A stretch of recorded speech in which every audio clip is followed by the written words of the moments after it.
Why don't you have a vagina? Oh, I mean, that is a question for God.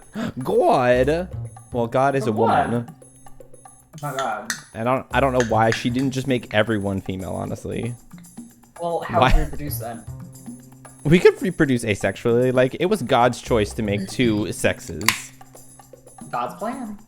God's plan. It's God's plan. It's God's plan. Anyway, I started recording, so I hope. Oh, wow. Yeah, God's plan to have vaginas. I mean, it's true. Wow. Hello, everyone. Welcome back. I did not put the pop filter onto my mic. I forgot. Maybe I'll just quickly pull the pop filter over. Everyone gets to listen to this nice audio ASMR of things falling off my desk. Anywho, hello, everyone. Welcome back to another lovely episode of What Do the Gays Think? Today with me, I have the amazing and flowery Pat. How you doing, Pat? Flowery, I'm fine. Yeah, you're very floral today.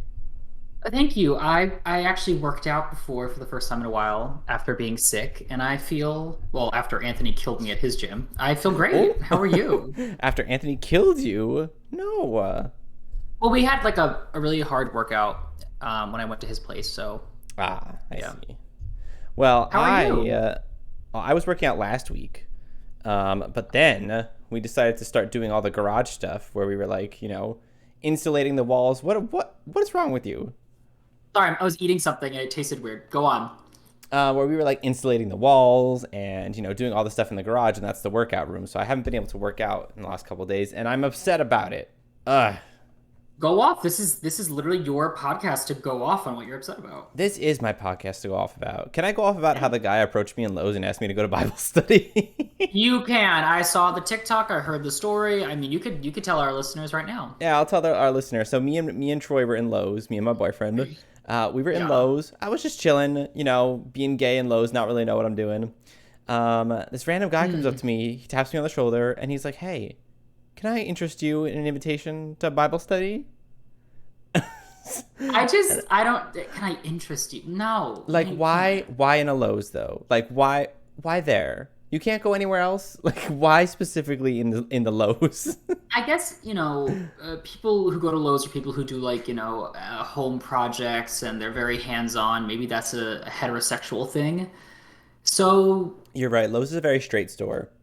he knew that he would be targeting the straights. Little did he know, of course, that you were there and that you No, are I think not. he targeted me on purpose because he was like, that guy looks gay. AF, So I need to get him to Bible study. He thought, oh, this is a conversion setup. Yeah.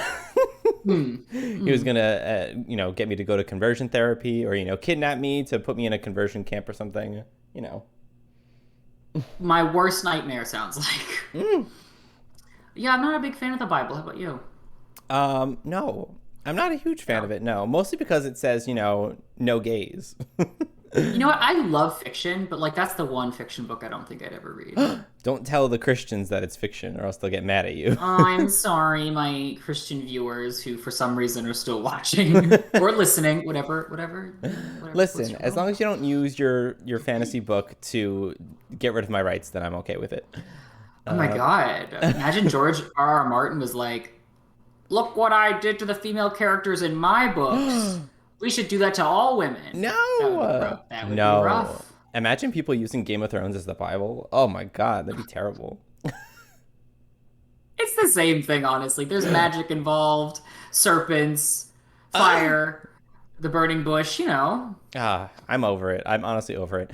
Anyway, we haven't decided. I just started recording because we were talking about, vaginas, and I thought it would be pertinent to start the podcast episode. But have we decided which one of us is actually doing this episode? Oh, I don't mind. I could go first. You could go first. I will let you go first because you are so amazing. Oh. Oh, thank you. Okay, well, do you remember forever ago? Maybe I don't know if I said this on the podcast or if I said it to you like in a text or something, but I was like, in 2021, I want to read more. So like the goal was to read a book a month. How'd that go? Well, we're in the 7th month right now, and I have read one book. So, because the idea was like, oh my God, I could do like a book club thing where I go over a book I've read or something like that. Right. So I finally finished a book. So Finally, after 7 months. yes, Can you 7 months. can you make the next book that you finish though, the book that I wanted you to read?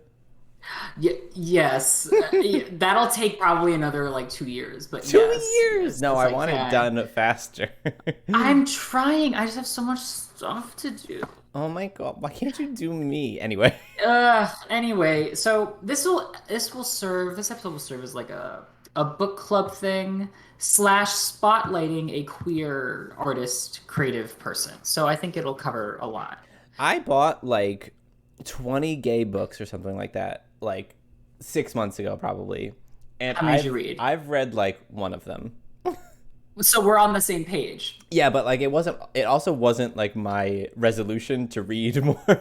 Oh, I right, just right. have them and I'm like, you know what, one day I'm just gonna pick these up, and I actually am reading one of them now. But I've What's only it gotten called? a little bit it's called The Extraordinaries. Okay. It's basically a story about superheroes, but there's gay shit in it. So, So Q Force on Netflix. well, but we talked about this last episode. We did, and I await to see the final product because I'm not going to judge a book by its cover. Oh, literally. Oh my god. Oh, Oh look at my that. god. Anywho, I went to Barnes and Noble after I read the book I'm about to talk about because I was like, oh my God, I want to buy another book he has. But then I saw the LGBTQ plus section of Barnes and Noble. So, so they have like the graphic novel and manga, then they have like fiction, and then within the young adults next to the fiction, there is literally one bookshelf, but only half of it filled with LGBTQ plus books. And I've noticed that a lot of them look the same. I don't know if this is a trope, but like a lot of the covers are very colorful. They're like drawn pictures of it, and not really like more abstract or like photograph photos for their covers. And a lot of them were very much the same. A lot of like female authors writing about both female and male and like I assume non-binary perspectives. And and then a lot of them, I guess this is the young adult section where all of them like were just about high school, like Yeah. queers in high school. And I'm like, I will read those. Obviously, I read the Love Simon book, um, but I want more like gay adult fiction that's not like smut. You Yeah, I know, agree with you. I agree. like I don't want to like read those like old romance novels stereotypically for women about how like the man like those sounds on TikTok, he slurped the champagne out of my ass until he was drunk. It's with a um straw. yeah, I don't want that, but I just want like more adult fiction or nonfiction, honestly, like memoirs or autobiographies or something about like adult queer relationships or adult queer life because I'm now old, so Oh, you are here I am. 27. You are not that old. Anyway, so Sorry this to is where we're gonna expose you go. on our podcast. Please, I've exposed way more of myself on the internet than my age, all right? Send me the links. Give me the They OnlyFans don't link. they don't exist because I told the people I send them to not to distribute them. Mm. So yeah, we're gonna talk about this book, and the associated book. Oh, I'm sorry, I got an alert from my college. Oh my god. Shots fired on a street near my college. Anyway, I um, thought it was gonna be them asking for money. no, that was very Wendy Williams of me though. Like I talked about like a serious thing about how gunshots were fired, and then I was like, anyway, moving Anyway, on. in lighter news, In freaking lighter Wendy news, yeah. Williams. So this is what I read. Um, On Oh, Earth We're Briefly Gorgeous by Ocean Vuong, which you saw me read on the beach. I did see. We went to the beach the other day. It was lovely. We had a lovely time, and then Pat Um, abandoned us for like an hour, but it's okay. it was 45 minutes. It's because I could. We're not talking about that now. I already explained myself. This is the book I literally finished it on the beach because I only had like 20 pages left. And this is the book I just got from Barnes& and Noble, which is his poetry book, which you can't read the title really, but it's Night Sky with Exit Wounds by the same author, gay author Ocean Vuong. So this book hit different. Oh yes. So yeah, I'll give you some info about the author first, then I'll go into the book. So this guy, he's like 32 now. I don't know. 32. Yeah, he was born in Vietnam and then emigrated to the United States with his mother and grandmother. He's like real. at first I think he's more of a poet, and this is his first like nonfiction novel. Hmm. Um, well awarded. Got a lot of I don't know what any of these awards mean because I'm not in the literary field, but I mean I see T.S. Eliot Prize. I know that one's pretty cool. Um, sure. Sure. I mean, I don't know what that And is. yeah, I don't know. But anyway, this is his first novel, and he has collections of poetry that he writes as well. So, I'm all as about a this. I'm all oh about yeah, like actual queer, authors getting their work recognized. yeah.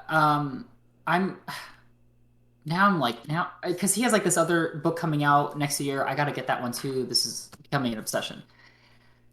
Anywho, Anywho. so he's a poet. So when he wrote his first like novel, nonfiction novel about his life, it's very much like poetry in that it's very like evocative, descriptive, a lot of adjectives, a lot of Hmm. metaphor, simile, literary, tools to make his work more emotive. It's very deep and meaningful as opposed to something much more like surface level, very bland writing. Well, I'm dumb, so like I need surface level writing. I mean, I'm not gonna say you're not dumb. No, no, you're Rude. not. You're not dumb, and you like writing yourself, so you must have some idea of Well, yeah, but also something. the way that I write is also very surface level. Um, Well, or I don't. Well, sometimes I write in metaphors, but like I don't like writing in metaphors. you're not a poet. Oh, bitch. No.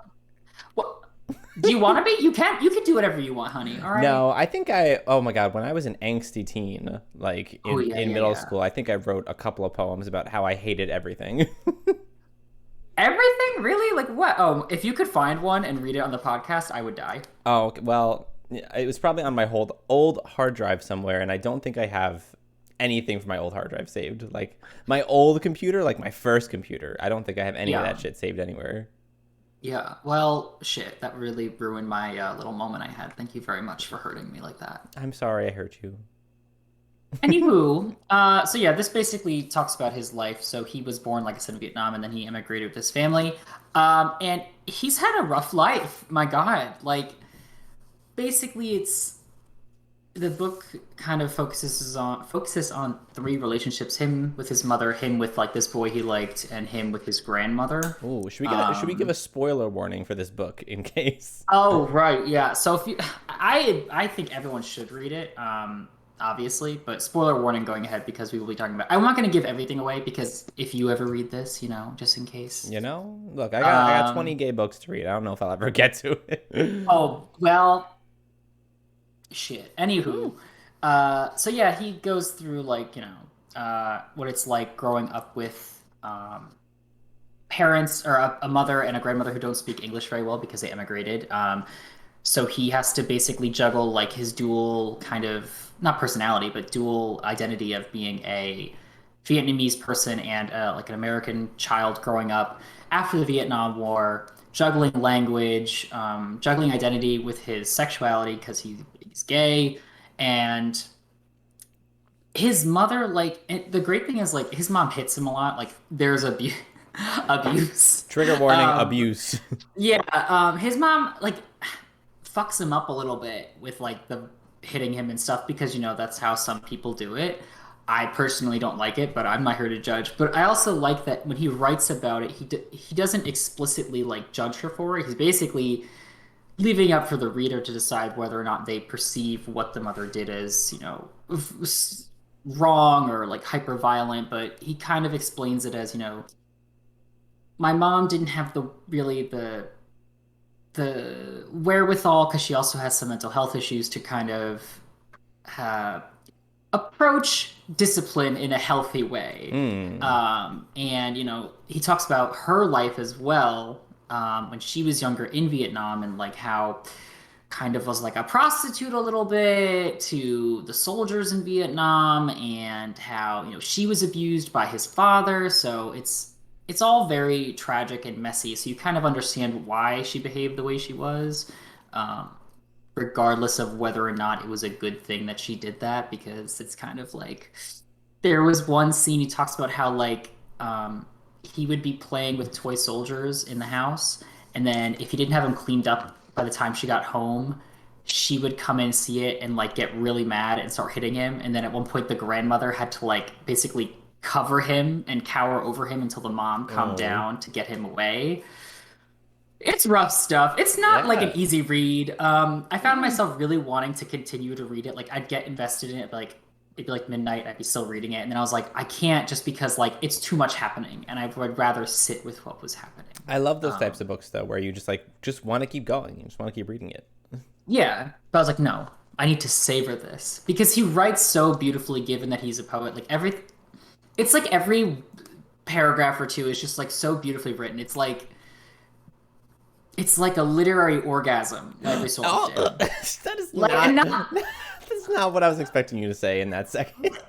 like some of it honestly is just so like because he writes like events as they happen, and then there'll be like a break where he like either analyzes the event or he'll like talk about something else that's related to it, and it's sometimes you don't know if what he's talking about like maybe word for word happened or if it's just him like kind of not romanticizing it but kind of expanding upon it in like a metaphor and a simile or some sort of other evocative way. It's just very it's a literary orgasm. Ew, stop. What? Listen, listen. What kind of orgasm? A really good one because I Mm. it's because so then he also talks about his grandmother who tried to be like the nicer older grandmother to kind of be a sort of uh tried to like I guess teach him about his mother and like why she was acting the way she was, and he like regards his grandmother as this really sweet lady, but then spoiler alert, towards the end of the book, the grandmother is old and starts to die basically, and he gets into like really like not graphic because the way she died wasn't graphic, but very graphic in terms of just how he describes the time in which his grandmother dies, and it's just rough. Ooh. Like it's just so fucking sad. So So maybe I shouldn't read this book. no, see, Matt loves to avoid sad things, even though some things have to be felt. So, Listen. No, I don't avoid sad things. It just depends on the type of sadness that I'm willing to feel. death. You want to avoid death, basically. Well, not even so much that. Like, if I don't want to go into something knowing that people are going to die, and I'm like, Well, I mean, it's the grandma. Like, she's old. Of course she's going to die at some point. ah, Uh, I but just want to be happy. I'm sorry. But then the last kind of thing the third relationship he talks about a lot in the book is his relationship with this guy he meets. So this is where I was really invested, obviously, because I was like, oh yes, here it Yes, is, the the gay gays. stuff. Um, Not to say that the other two relationships aren't empathetic. It's just that obviously as a gay man, it's like much easier to empathize with the situation that I've found myself in as opposed to ones that I haven't found myself in. Right. So he talks about how like he during summers would work at this farm and he met this, white man. Ugh, Um, white men. listen, when he I think he was in Connecticut when he grew up. So like, what'd you expect? Well, I think Connecticut is like a very heavily white state. I think he lives in. I think it was Connecticut. Does it say really quick? Mm. Oh yeah, yeah, Hartford, Connecticut. Yeah. Uh, so he doesn't like. Yeah, he basically kind of falls in love, has this romance with this kid over the course of a couple summers, um, and you know, the other guy obviously isn't like this sort of out gay flamboyant guy. He describes him as like very like American from someone from his perspective who's not American. And the other guy even says to him like, I don't think this gay thing is forever for me. I think it's just a phase. Whereas the Oh. narrator is like, oh no, I think I'm just gay. Like I think this is it for life. Um, Oh. but it's very sweet because at first it's like that they're just hanging out kind of thing, and they're just getting to know each other, and then they start to get more cute together, and then you start reading about it and you're like, oh, it's so nice, and then it And then it wasn't nice. and then it like devolves into this very real problem with drug abuse and the prescription drug problem in the United States. Ooh. Like, and it like I was like, oh shit, like it got real because um, basically the idea is that, or the idea, what happened was his, I'll say boyfriend, his love interest, basically the guy he was with, was at one point prescribed OxyContin for an injury and then got addicted to it. And then it just, Mm. snowballs from there. And then, interspliced between this passage of the book talking about this other guy, he actually gives some history about, prescription drugs and painkillers in the United States. So it's very much him like pointing to the problem in the United States of prescription drug and drug abuse, and then it gets into heroin and things like that. Ooh. Did I tell you about the one time that I got prescribed Oxycontin? Oxycodone, whatever. How was it? I did not like it. Didn't you get constipated? Um, did I? I may have told you that. Who knows? I think so because I remember. Okay, this is like a vague memory. I think you told me at one point you did, and then I was like, "Oh, you might get constipated because that's what strong painkillers can do to you sometimes, and you should just pick up a laxative." I think I was in a car accident. Yeah, I was in a car accident, and they had because I was having problems with my neck, so they gave me oxycodone. Yeah. And I stopped taking it. Like I took it for maybe 3 days, like one a day, and I stopped because like I felt like I couldn't focus on anything, and I just felt like woozy and nauseous the whole day. So I was like, I'm gonna stop taking these. It's terrible. Um, and then I my mean, friend I asked me for them, and that's don't tell illegal. me. No, Don't tell I me. flushed them. Okay. I was gonna be like, you might have to cut this part of the podcast if you said you gave them to your No, friend. my friend asked me for them, and I was like, no, and I flushed them. Yeah. Um, should I say this? Yeah, I mean, yeah, a long time ago, rather. I'll cut A it out long, if it needs to be cut out. yeah, no, this is fine. This is not like basically a long time ago. Someone I knew asked me for Adderall, and I gave it to them, but that was because they had a prescription, but ran out. Oh yeah. Um, it turns out they ran out because they were abusing it. So, Oops. um, I wasn't fully aware at the time that that was the problem, though. Uh, so it bad on me for giving them, but not completely bad on me because I didn't realize it was an abuse thing. I thought it was he just legit ran out of his prescription. Right. Oh, Oops. any, Oopsie um, daisies. I will say though that after I got my septoplasty, which you did too, Yes, I did. did they give you painkillers immediately after? Uh I don't remember. Good. I mean, did they give you a prescription to take home? Yes, I had some sort of painkiller. I don't think it was oxy. No. Yeah, I got Tylenol with codeine. I think I got something similar, or just like a stronger version of like Tylenol. So Yeah. I think is what I had.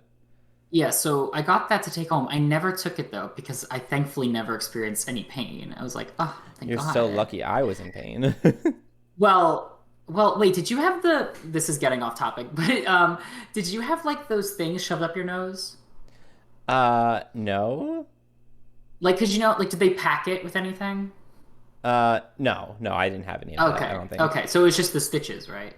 Yep.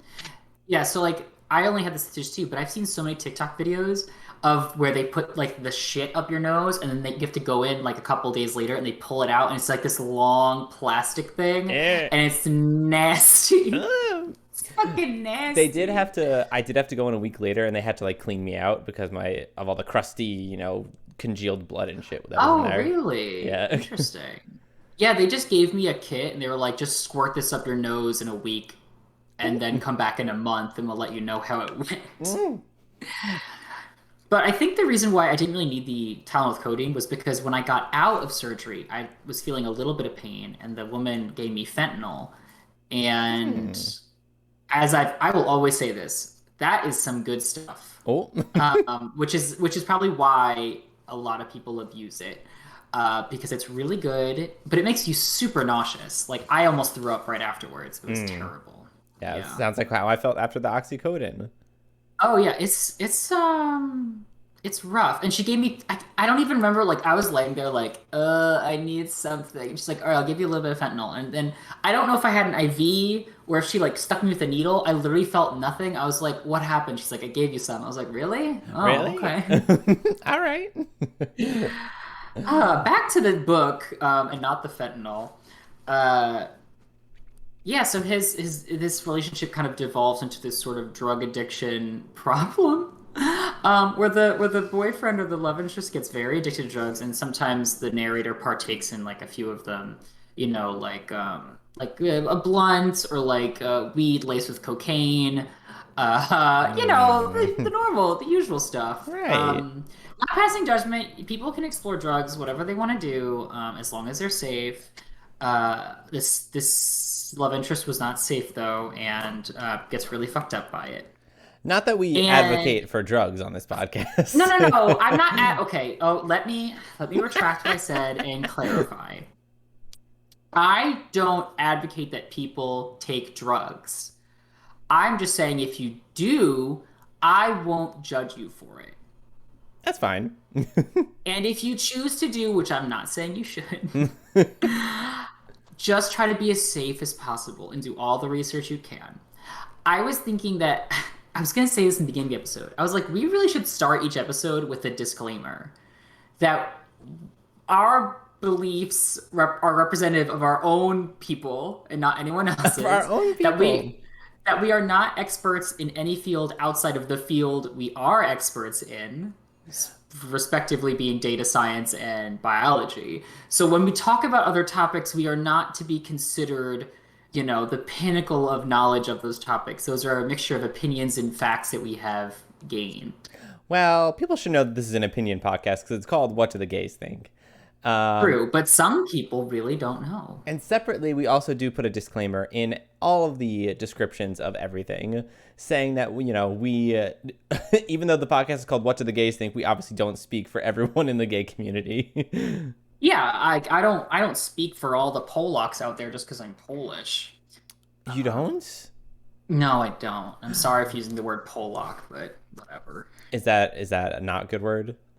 Yeah, like it's not like the N word or anything. It's not like a super derogative racial slur, but yeah, Right. like it's the derogative term for Polish people, which I was called a lot when I was younger for some reason. Oh, I've never even heard of Like that word.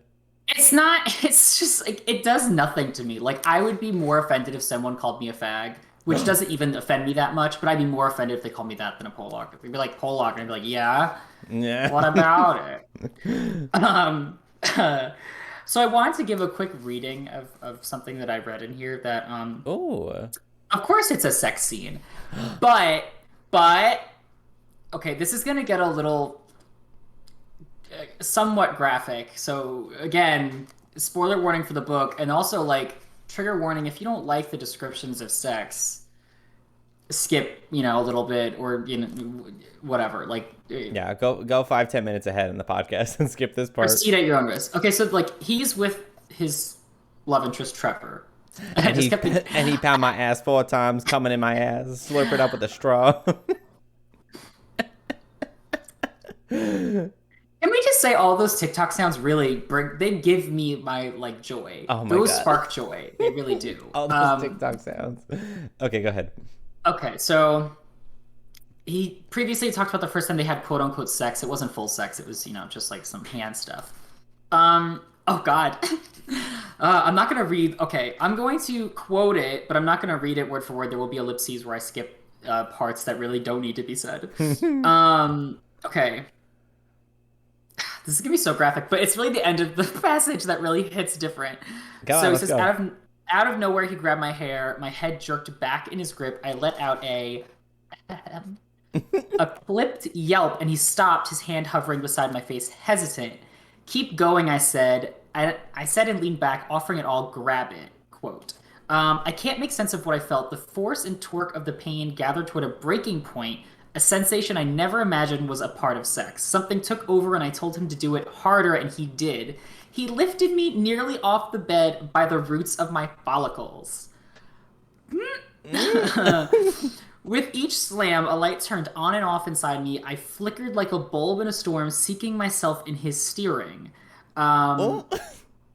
So then we're gonna skip down a little bit. What do you call the animal that, finding the hunter, offers itself to be eaten? A martyr, a weakling? No, a beast gaining the rare agency to stop. Yes, the period in the sentence. It's what makes us human. Because submission, I soon learned, was also a kind of power. To be inside of pleasure, Trevor needed me. I had a choice, a craft which, whether he ascends or falls depends on my willingness to make room for him. For you cannot rise without having something to rise over. Submission does not require elevation in order to control. I lower myself, and then blah blah blah blah blah blah blah blah blah. It's a lot of they're doing some stuff. It doesn't matter. Um, Eviscerate me, we mean to say, and I'll tell you the truth. By then, violence was already mundane to me, was what I knew ultimately of love. Fuck me up. It Mm. felt good to name what was already happening to me all my life. I was being fucked up at last by choice. Oh, So, I love that.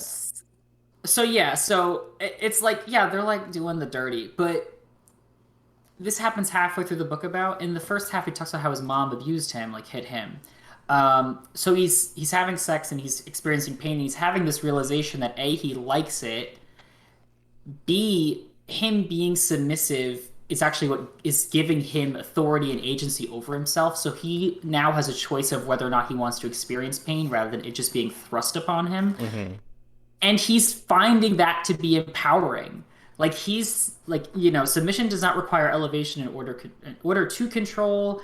Um, Whatever the boyfriend needed, it was up for the main character, the narrator, to decide whether or not he was going to let it happen.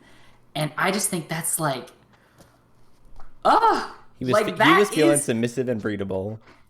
well, yes, submissive and breathable. But in his submission, he found control over pain, over his life, over his body, and he was enjoying it because for once he now was able to experience like pleasure with pain and have complete control over it. Wow, I And love that that. is like that is when people don't understand like why people do dom and sub relationships, why someone like I'm not talking about like the top and the bottom, which some people will pair sub and dom with. We're talking about Right. like real like submissive and dominant, closer to BDSM type of relationships where people don't understand, well, why would you want to be the submissive one, or like why do people get off on it? This is why. Because even when the submissive person appears to have no control because things are being done to them, they have so much control because they get to decide when the dom gets to experience any sort of pleasure. Wow. And I Amazing. read that. I read that like 2 nights ago in my bed. I put the book down and I was like, Time to be a I sub. was like, he just put into words things that I felt so much. Just things that I love. I I lived. I I lived. I lived. literally I felt seen, I felt lived, and I know I'm making it sound very like I lived and I hyperbolic and died. very funny, because we're a humor-ish podcast. But honestly, that is like very easily digestible description of what being like submissive means and why people like it. And I just thought, work. Well, listen, we could be a serious podcast sometimes. Sometimes. I mean, these are serious topics. These are well, I think you and I also as friends just turn everything into humor, and that's why this podcast is so chaotic. Yeah, well, listen, if you're a viewer or listener, whatever you're doing, well, I guess you have to be both. If you're watching it, you have to listen. If you can't Oh, parse between, if you can't parse between, like why we're humorous or when we're humorous and the actual information we're given, like, what are you doing? what are you doing? Yeah, clearly we do care about the topics we talk about, or else we wouldn't be talking about them. Or else we wouldn't be doing this podcast. Honestly, I question that all the time. Why am I doing this podcast? What? Um, so do I have time for another reading? Yes, you still have quite a bit of time. I'd say you have about 10 minutes before we reach the 45-minute mark that we usually go to. Great. Let me just quickly. Where did this go? Make some background noise for the viewers while I find this really quick. Hey, hey, Oh, How for you God's doing? sake. Okay. Should I Okay. just quote TikToks throughout this while you're searching for things? Oh my God. I mean, if you want to go for it, Maybe I'll serenade everybody. yeah. I'm a terrible singer, so maybe I shouldn't serenade everybody. Well, Yeah. while everyone is waiting for Pat to find this passage that he would like to read out, don't forget to go ahead and follow us on our Twitter. That's Yes. WDTGT Podcast. And of course, we haven't been posting, I feel, as much on the Twitter recently. But Oh, we I should. retweet all the time. What are you talking about? Well, we need to post our own tweets. We have to be Uh, creative. that's so hard for No, me. Pat does go on the Twitter a lot and is retweeting out memes, retweeting out funny shit. And sometimes I go on there and make political commentary in the middle of all the memes, depending on what's going on. But yeah, go ahead and follow us on Twitter. Also, if you want to watch us play games, we also have a Twitch channel. What do the gamers think? GAYMERS. We just streamed, I think, last Friday, and we were playing. Me and Jackie were playing Minecraft. Jackie is also one of our friends. We were playing Minecraft, and we were playing some Phasmophobia. So we do play some fun games. So go ahead and give us a follow there. And all right, we can go I back. got it. Pat, you got it. I got it. All Okay. right.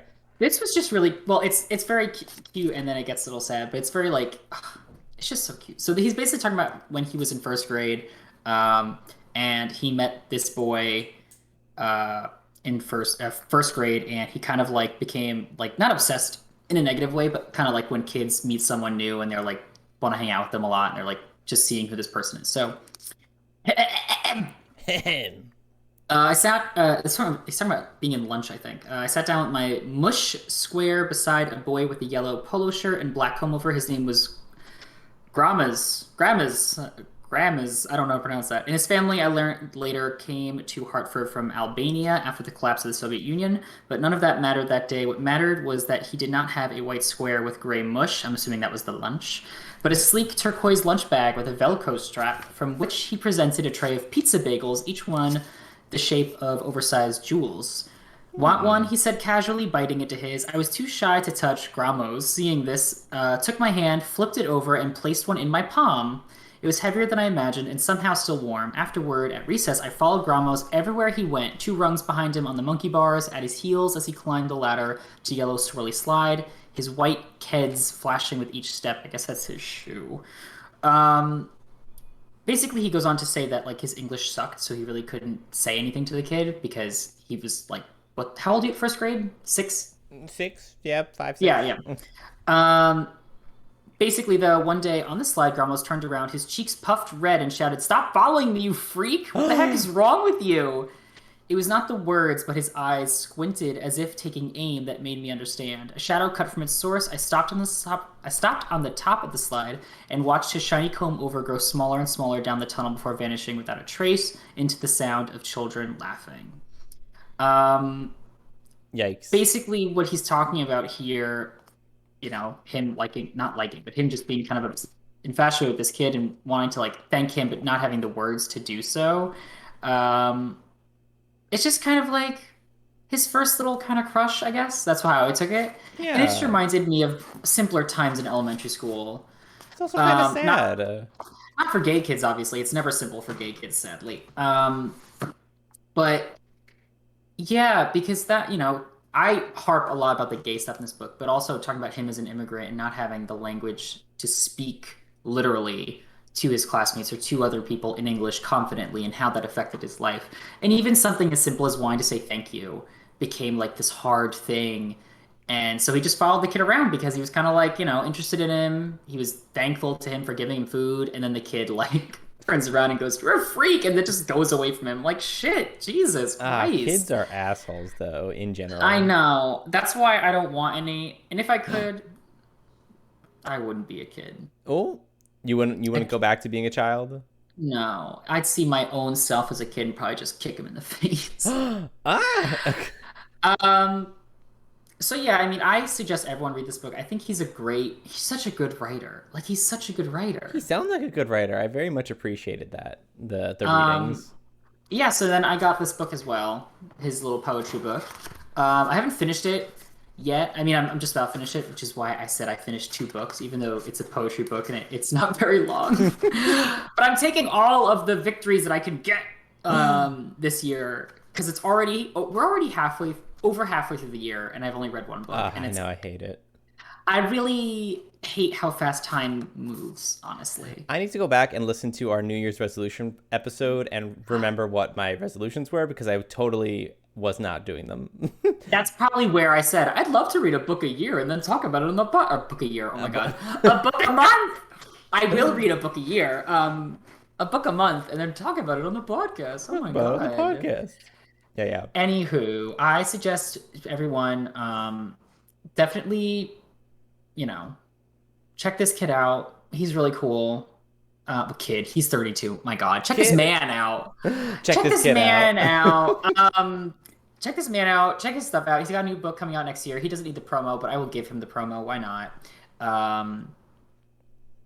Amazing. Yeah. It's lit. Well, thank you so much for that. I very much appreciate this little book club we've had. Oh, thank you. You're welcome. And then maybe I'll go after this, actually read the book that I'm in the middle of reading. Maybe make some progress there. Maybe I should read the book I was reading. Which one? The book you sent me. I don't know how to do books though. So I wrote a book, and now I'm like, well, it's in the editing process, but also, how does one go about publishing a book? Who knows? Oh, bitch, I got you. TikTok must have heard us talking about it, because I got TikTok about. I got it. I even liked it for you. Oh, you got a TikTok about publishing books? How to get traditionally published. And I just sent it to you.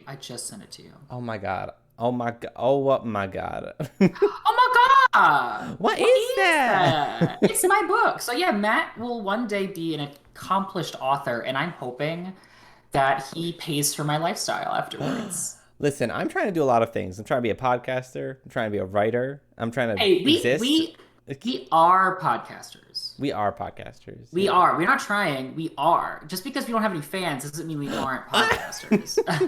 Listen, we're working on that part. We got to improve our marketing a little bit, but we're working there. Yeah. As head of communications, I take all the blame.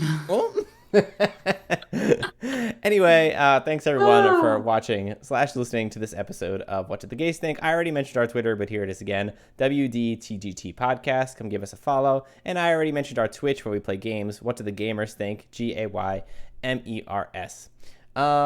What else do we have? Do we do anything else? We exist. We do exist, and we're lovely. I feel like I say one more thing, but I always forget what it is. What? We got the Twitter. We got the YouTube podcast. Check out all the sources that we're at. YouTube podcasts. Yeah. If you're on the YouTube, subscribe, comment. Yeah, if you're on the YouTube, like the video, subscribe, and also leave a comment. And if you're on any podcast platform, you can go ahead and subscribe to figure out when new podcast episodes come out.